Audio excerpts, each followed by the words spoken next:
সংখ্যক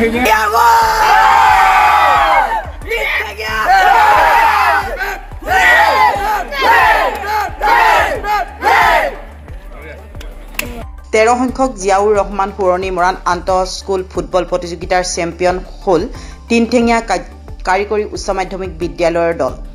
মৰাণ জিলা ক্ৰীড়া সন্থাৰ উদ্যোগত অভয়পুৰস্থিত মৰাণ স্পৰ্টছ কমপ্লেক্সত 13 সংখ্যক জিয়াউৰ ৰহমান পুৰণি মৰাণ আন্তঃ স্কুল ফুটবল প্ৰতিযোগিতা অনুষ্ঠিত।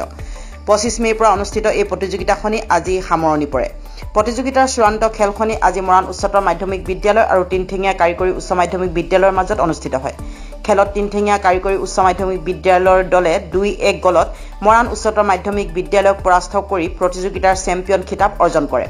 অসম চৰকাৰৰ কেবিনেট মন্ত্ৰী বিমল বৰাৰ লগতে বহুকেইগৰাকী বিশিষ্ট ব্যক্তি চূড়ান্ত খেলখনৰ কাৰ্যসূচীত উপস্থিত থাকে। খেলৰ অন্তত মৰাণ জিলা ক্ৰীড়া সন্থাৰ সম্পাদক দিগন্ত গগৈৰ সঞ্চালনাত অনুষ্ঠিত পুৰস্কাৰ বিতৰণ অনুষ্ঠানত মন্ত্ৰী বিমল বৰা, সমাজকৰ্মী প্ৰহ্লাদ তুলি, আছুৰ কেন্দ্ৰীয় সাংগঠনিক সম্পাদক অনুপজ্যোতি ভূঞা, সোণোৱাল কছাৰী ছাত্ৰ সন্থাৰ বুধিন সোণোৱাল, AJYCP ৰঞ্জিত চাংমাই, টাইপাৰ নিপন ফুকন, আটাছুৰ নেতা আৰু জিয়াউৰ ৰহমানৰ পৰিয়ালৰ সদস্যই পুৰস্কাৰসমূহ বিতৰণ কৰে।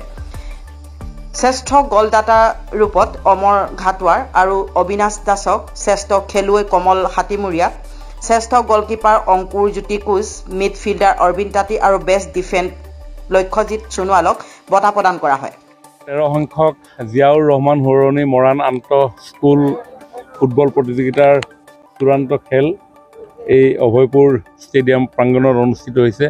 মৰাণ উচ্চতৰ মাধ্যমিক বিদ্যালয় আৰু তিনঠেঙীয়া কাৰিকৰী উচ্চতৰ মাধ্যমিক বিদ্যালয়ৰ মাজত 13 সংখ্যক বাৰৰ বাবে আয়োজন হোৱা এই প্ৰতিযোগিতাখনিয়ে বৃহত্তৰ মৰাণ অঞ্চলৰ ছাত্ৰ ছাত্ৰীসকলৰ মাজত এক ক্ৰীড়াৰ পৰিৱেশ গঢ়ি তোলাত যথেষ্ট অৰিহণা আগবঢ়াইছে। মই ভাবোঁ ক্ৰীড়াৰ জৰিয়তে একোগৰাকী ছাত্ৰ ছাত্ৰীয়ে সুস্থ শৰীৰৰ লগতে এটা সুস্থ মন পাবৰ কাৰণে সক্ষম হয় আৰু সেইকাৰণে এনেধৰণৰ প্ৰতিযোগিতাৰ মাজৰ পৰাই আমাৰ প্ৰতিভাসমূহ ওলাই যোৱাৰ লগতে আমি তেওঁলোকৰ স্বাস্থ্যৰ পৰা মনলৈকে ভাল এটা যতন লোৱাৰ পৰিৱেশ ক্ৰীড়াৰ পথাৰত আমি পাব পাৰোঁ। সেইকাৰণে ভূপেন দায়ে তেওঁৰ এটা গীতত গাইছে যে এই পৃথিৱী ক্ৰীড়াংগন, ক্ৰীড়া হ'ল শান্তিৰ প্ৰাংগণ, ক্ৰীড়া মাথো খেল ধেমালি নহয় মাথো প্ৰতিযোগিতা, ক্ৰীড়াই এটা জাতি গঠনকো শক্তিশালী ভূমিকা প্ৰদান কৰে।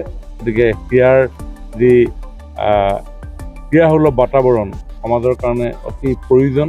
ইতিবাচক চিন্তাৰে ক্ৰীড়াৰ খেলপথাৰসমূহ সদায় জীপাল হৈ থাকে, তাকে কামনা কৰিছোঁ।